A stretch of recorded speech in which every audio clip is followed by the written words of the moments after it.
Hello everyone, welcome back. I'm Robert, and today we're gonna pick up where we left off with 2022's People's Choice Top 200 solo games.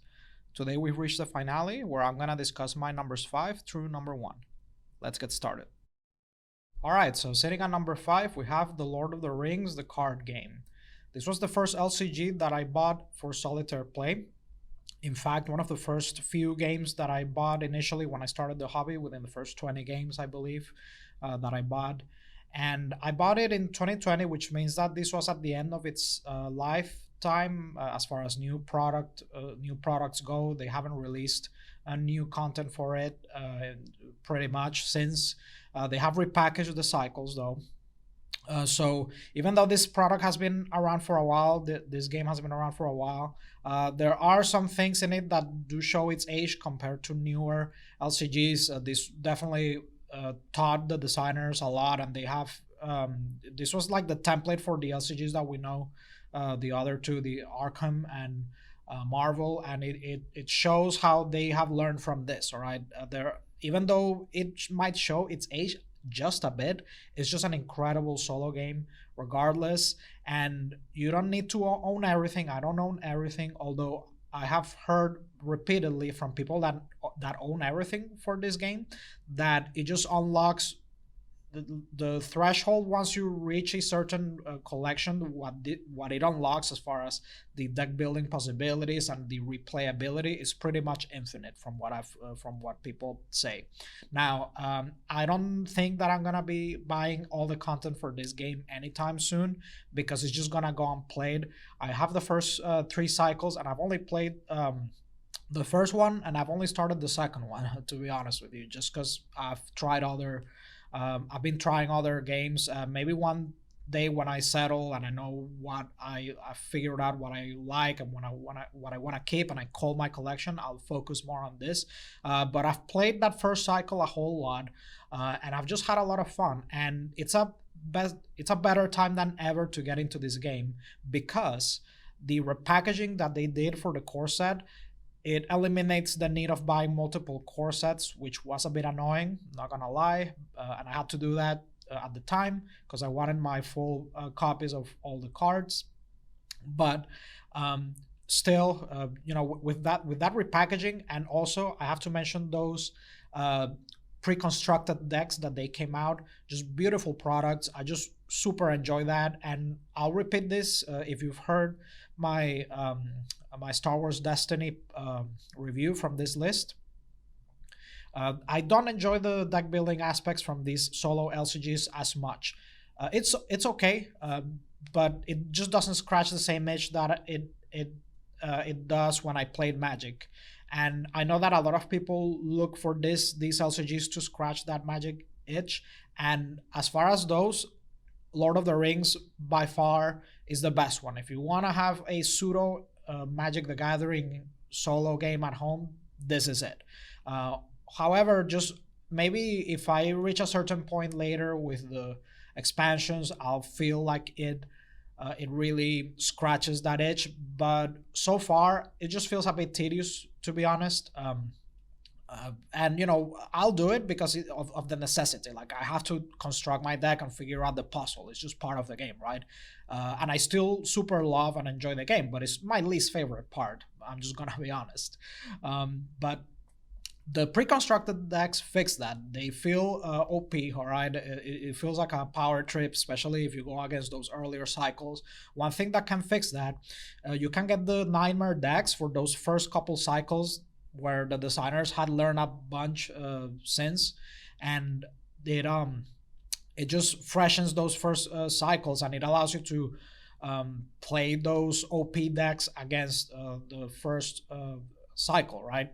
So I've done that, and it's a lot of fun. Just if you happen to have access to those Nightmare decks for the initial cycle, try that with the pre-con decks. It's a nice environment there that doesn't require that much deck building, and it's just fun. Also, one thing that you need to keep in mind with this game is that it doesn't play solo just controlling one deck as well, all right?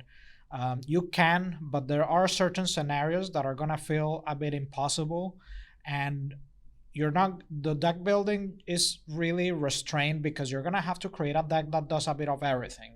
And I actually enjoy it more when I play two separate decks. So that is one weakness that this has. And you can play it one-handed, okay. Like I said, people strictly stick to that.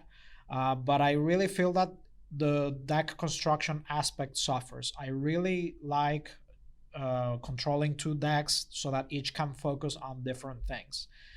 So if you haven't, and initially when I first played this game, I just was opposed to the idea of controlling two decks. But once I did, it really opened up a lot of possibilities for me, and it just basically doubled. It essentially doubled the replayability aspect of this game, because that construction for pure solo is a different puzzle versus when you control two decks. All right, so I would what I would do is each scenario I build. I have a goal of beating it with a solo deck if possible. There are certain scenarios that feel pretty they feel pretty hopeless with just one deck.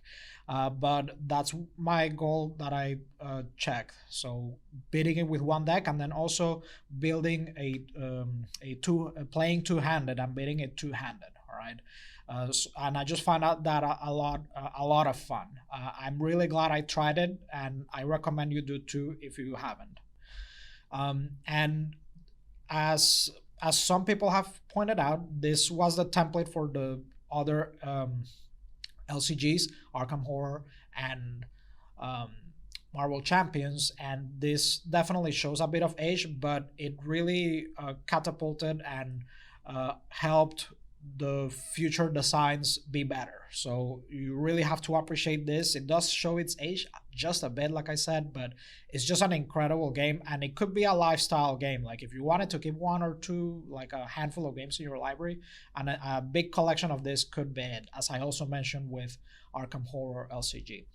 So don't sleep on this. I know that people that don't have a Magic the Gathering or trading card game background might be intimidated by the deck building, the deck construction aspect, and I really can understand that. Like if I didn't have a deck construction aspect from Magic, just wrapping my head around the whole deck construction thing could be difficult. But thankfully, there's websites where you can just find deck lists, all right, and you can just go from there. And in the new repackaged core set, it even includes decks that it recommends you build. So just a great time to get started with this game if you haven't already. I highly recommend it. Just a fantastic card game. And one thing I didn't mention also that I find it positive is that it's a medieval fantasy theme, which was one thing that I loved about Magic back in the day. Magic is a bit all over the place as far as theme these days, as far as its identity. Back then, it was, it had a lot of medieval and D&D tropes, and this maintains that spirit.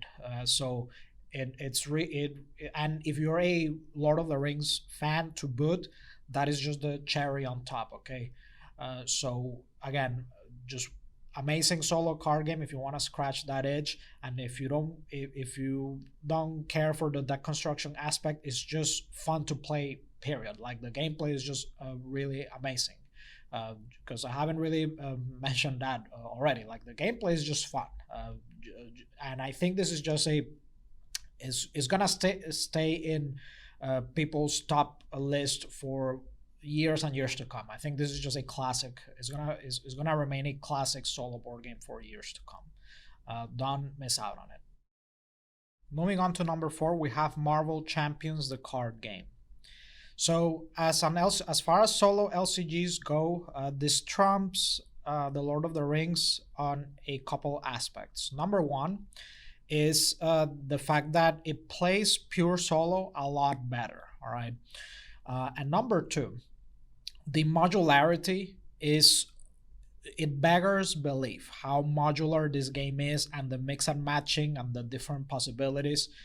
It's just, as you acquire more heroes, it's just endless. Now I prefer the theme of Lord of the Rings more. I like superheroes, all right. I'm not like a Marvel movie not or anything like that. I enjoy it okay. Some people are completely apathetic to the theme. At least I'm glad I enjoy it to some extent. And I love Spider-Man. Who doesn't? So, and the heroes. So there are certain heroes that I really like that I'm happy that I can play as. But the theme isn't why I play this game. It's just an amazing. The card placing as is incredible, and it essentially it kind of amounts to a. It's kind of an engine builder in a way. All right, and the it's super thematic, by the way. The And I don't care as much for things being thematic in board games. So I do applaud it when they are, but uh, the whole aspect of switching between your alter ego and your hero part, and the how the cards are written, how events happen, how your nemesis show up, is it's very very thematic.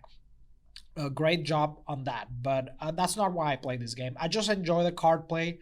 The deck construction is much more streamlined here, so if you are afraid of deck construction, this makes it a lot easier because half the deck is built for you already.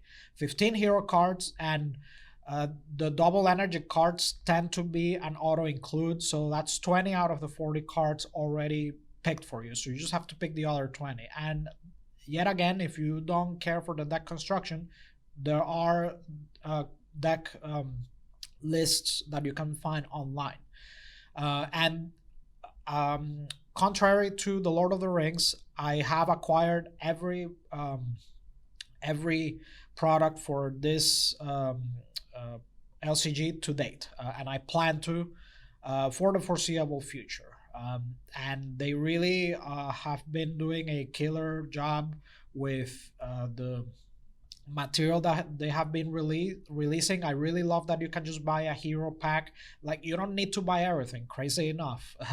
Even more so that in Lord of the Rings, you don't need to buy everything for this game. And I love that you can just buy a hero, and it's already a pre-constructed deck, and I've been enjoying that. Like, anything beyond the first couple cycles, I haven't really integrated it in general to my collection. I just simply play the heroes to try them out.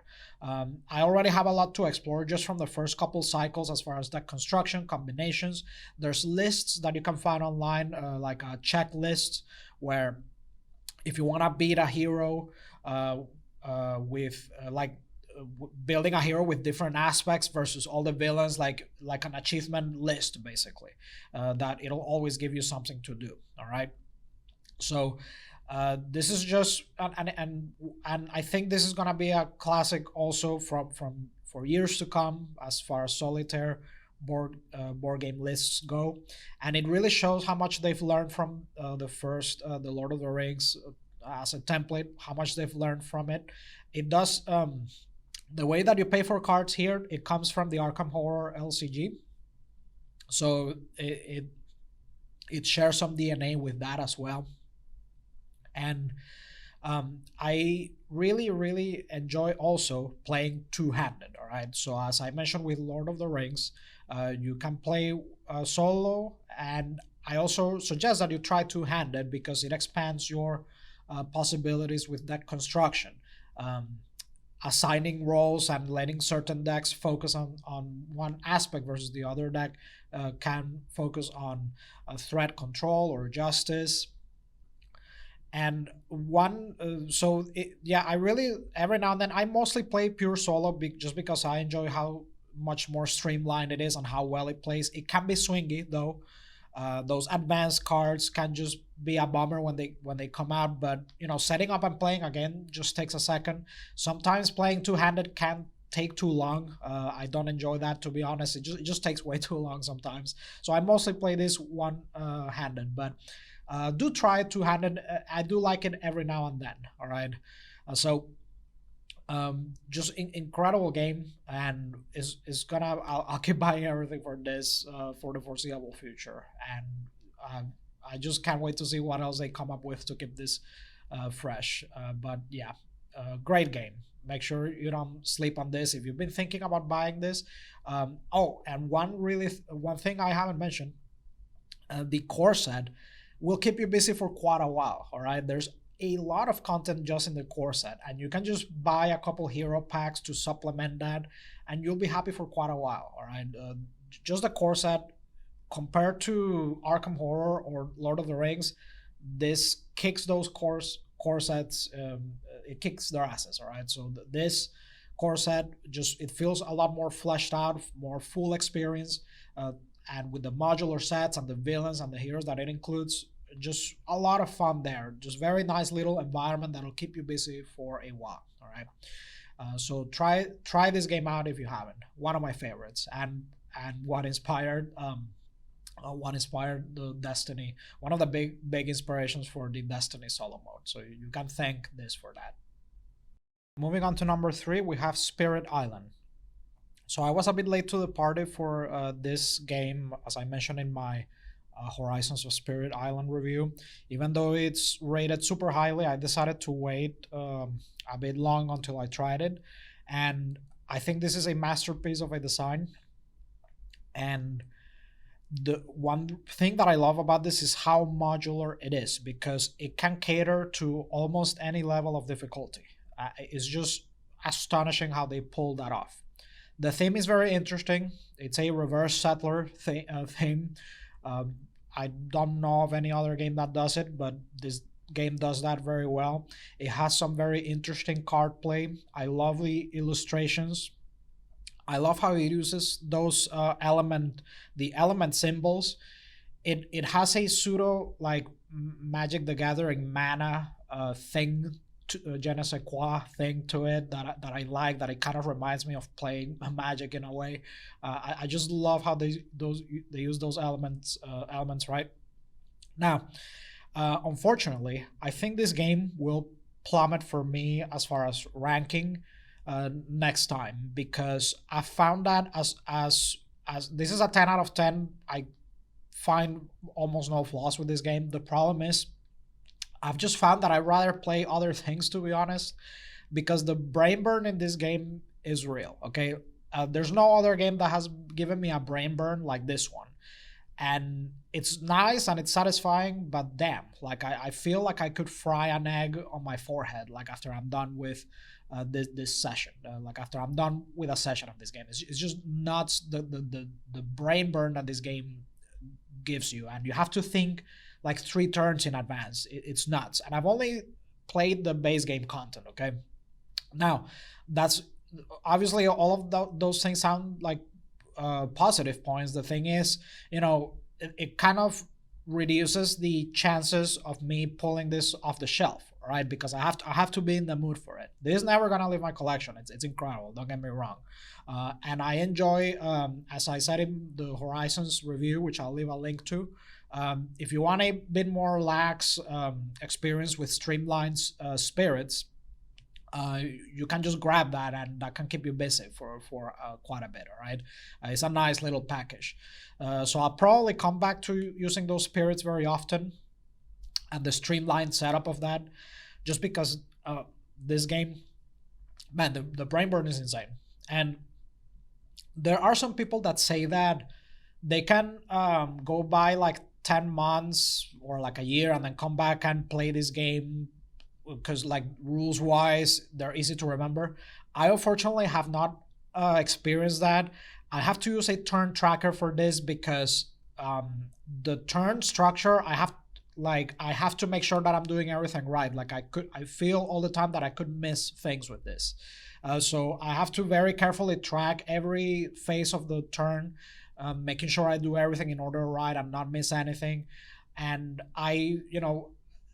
as far as coming and picking the game back up after like a few months, I would have to reread the rules, like pretty much relearn it.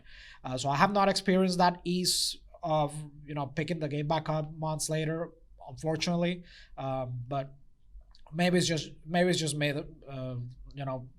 Some, like I said, some people have mentioned that as a positive. I haven't experienced that, unfortunately. But yeah, I think this will just drop out of my top 20. I think it's hard not to list it because it's just such an incredible design. Everybody should try it at some point. I will play it occasionally, but yeah, I just prefer playing other things. This game, the brain burn of this game is just absolutely insane.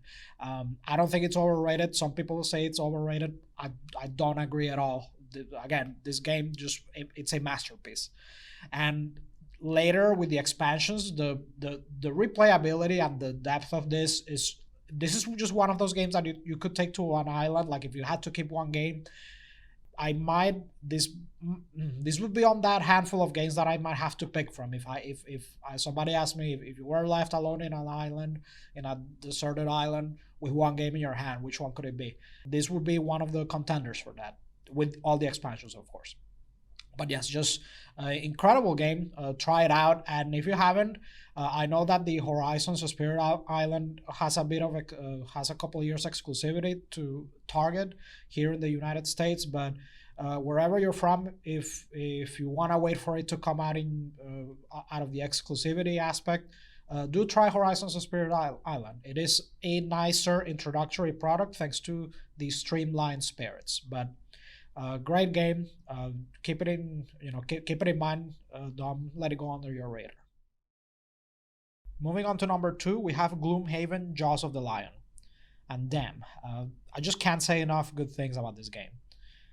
God, where do I start? Okay, so first is the way that this game slowly introduces the rules to you is just masterful. And I've seen other games try to do that and fail miserably. Like, this is the textbook of how you introduce your players to rules slowly. You introduce them slowly through scenarios, and it was just nuts. Like, and it was one of my first solo experiences too. I bought it a few months shortly after I started the hobby. It had come out to Target, and everybody was going nuts about this game. And I had never played a campaign game before. So this was my introduction to Gloomhaven, and my introduction to the whole legacy board game thing. So it blew my mind, that because I didn't know that was a thing at the time, like legacy board games. Did not know that was a thing. So it blew my mind on that aspect. Gloomhaven, already people praise it for how good that system is. I know that it can be divisive. Some people find it too dry or whatever. I did really enjoy it a lot. The puzzle here, the gameplay. And I was just blown away by everything about this game, and it's the best campaign experience I've had to date. Nothing has beat this for me.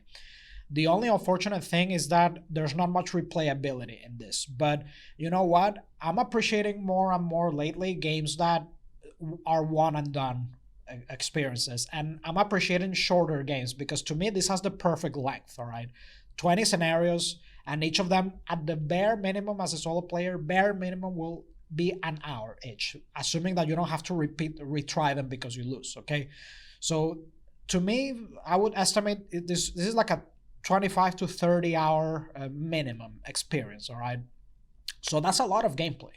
And also you can repeat well, unless you control all 4 characters, which I think it's insane. I beat it with the hatchet and the demolitionist. So I one day do plan to beat it with the red guard and the void warden. So that's a completely, and it's branching. So when I beat it, it's probably gonna play out different, because you do make choices. There is some replayability to it, but there just isn't enough other than playing with the 2 different characters to make it different. But yeah, best legacy campaign experience that I've had in my life. I've tried other campaign games which are great, but to me this is just a masterpiece. And these days, the fact that the MSRP goes down to like $30 in general, like this goes on sale all the time. Like, there's no, in my opinion, there's no better, like, the sound quality and the amount of gameplay that you get for per dollar. This just blows most of everything out of the water, honestly. Like, just for those $30, you're gonna get a masterfully crafted experience. So if you haven't tried this, if you have been on the fence about this, please, by God, just buy it. Just buy it already.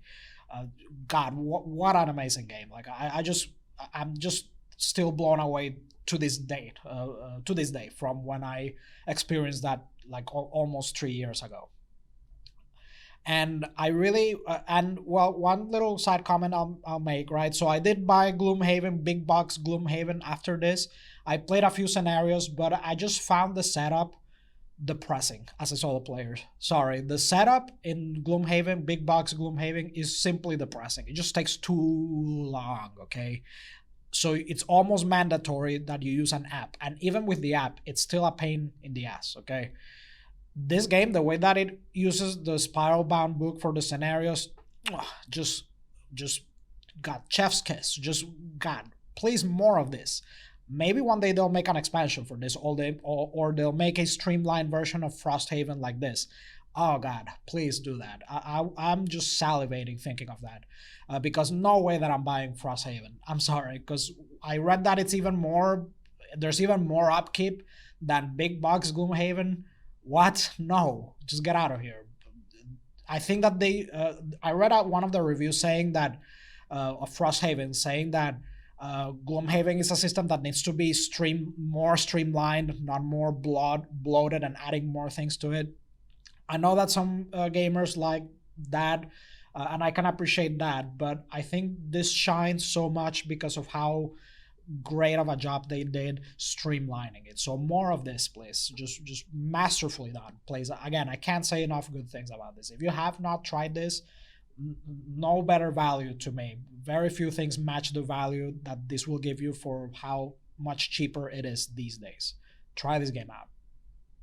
And finally, arriving at number 1, we have Mage Knight, one of the most influential games that defines this solo board gaming hobby, and that so many people compare other experiences to. This was my second solo board game after Fields of Fire, as I explained in one of my previous videos.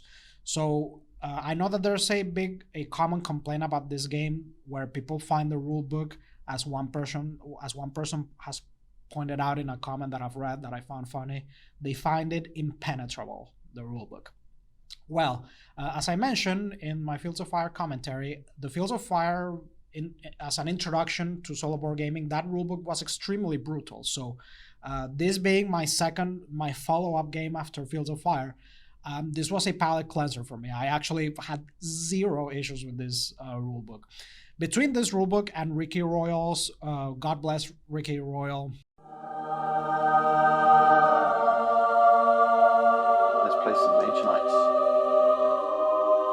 just God bless him. His tutorial videos plus this was more than enough, and I had no problem just learning to play this game. I did play some things wrong initially, but even then I had a lot of fun, and later on I ironed out those rules things that I was getting wrong. But goddamn, man, just everybody compares everything to this game. And I find it funny how some people find some kind of sadistic glee in the fact that Spirit Island dethroned this from the number 1 spot on the top 200 solo list. Listen, I'm sorry, as amazing as of a design as Spirit Island is, I just don't think that design is as influential as this one. You have people making hand versions of this game, Tin Mint versions of this game, Steam adaptations, and people trying to just emulate this design all the time. And it's older by like 6 years compared to Spirit Island, and it's aged like a fine wine, all right? It does have, it is a bit of a barrier, the rules. Just because I had that experience where I found it a palate cleanser, I acknowledge that not everybody is gonna have that experience. And I do acknowledge that there is a lot going on in this game, okay? So it'll take some time to grasp the rules.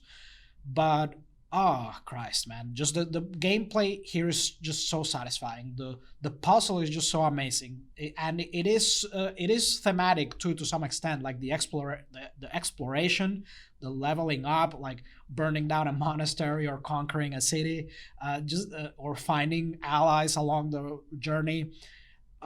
It's just beautiful design. And One interesting thing that I didn't know, this was inspired by Heroes of Might and Magic, which I saw my dad play as a kid. I did watch him play that game. I did not play it myself. I actually bought that game recently to try it out, and I can see how people could just lose countless hours in that game. And I admire how Vlada tried to capture that with this game. It makes me appreciate it even more. Just what an incredible design. And again, it bears repeating how this is so influential, and how everybody just compares this to other games. How, oh, does it feel like Mage Knight? Are there any other Mage Knight like experiences? To me, this is the face of solitaire board gaming. I'm sorry, like I love Spirit Island, like I said, and it is unfortunate if for some people this game did not click, but if I had to keep one game in my collection, this would be it, no doubt. Like absolutely, just hands down, I would not. No, here's my Mage Knight box. Goodbye collection. This is just what I would keep. All right, just the base game. There's an incredible amount of content, replayability just from the base game. It's just so pure and beautiful. The Lost Legion expansion does enrich the experience. I really like Volcaire's adding Volcaire and the extra monster variety that it adds. I enjoy that, but it's not necessary initially. You know, you're gonna, if this ends up, if you end up grasping the rules and enjoying it, do get it for sure. But just I did not really try the expansion content for a while, and I bought the Ultimate Edition, by the way. That's why I'm putting the picture there. I really love the dual color cards. So I have not actually tried the Shades of Tesla content to date. I just haven't felt the need to yet. I just enjoy Solo Conquest. It's just so simple. I know there's a bunch of other scenarios, but just Solo Conquest is just so simple and beautiful. Oh god, what a design, man! What a design! And I don't know that. I mean, I guess again, technically, I guess that Spirit Island beat this to the #1 spot. Not to me, but. I admire Spirit Island, as I've explained, but to me, this is the granddaddy of solo board games, and this is gonna be really, really, really tough to beat for many years to come. Every time that I finish a session with this game, God, the brain burn is great, but it doesn't. It almost like hurts when I play Spirit Island, as I explained earlier. When I play Spirit Island, like I almost feel like I'm overloading my brain. Here, it just has that perfect balance that. That sweet spot of brain burn where I've internalized the rules to one extent where I can play this game like while listening to YouTube videos or like a podcast. Like I've played it enough that I can just almost like multitask playing this game. It's just lovely. I play this every year, and this will never leave my collection. And just it should. For its age, it's just a testament. It's from 2011, and it's so influential, and it gets talked about to date. Just such an incredible design, and I'm really. It's just so unfortunate that this doesn't click for so many people, or that they find the rulebook impenetrable. I was lucky in a way with my circumstances that I did not find that problem. But God bless Ricky Royal. Let's play some Mage Knights. For his tutorial videos. If you haven't tried that, try that, and give it a shot, please. Just what a design. Okay, so now let's compare to last year, and as you can see, nothing much changed other than Spirit Island coming in and bumping numbers 5 through 3 one spot. But as I explained earlier, I think that Spirit Island will fall out significantly later for me in ranking. So I don't expect numbers 1 through 5 to change much for a long time to come. These are just some of my favorite games, and they're just classics as far as I'm concerned. So I think there will be very little change on these numbers 1 through 5. But yeah, that's it. Okay, so we've reached the end of my videos going through my top 20s from last year. And if you made it this far, thank you so much for listening to me rant about my favorite solo games. If there are any significant changes for next year, I'll make sure to do a new list and discuss it. And if you enjoyed this content, please like and subscribe, and I'll see you in the next one.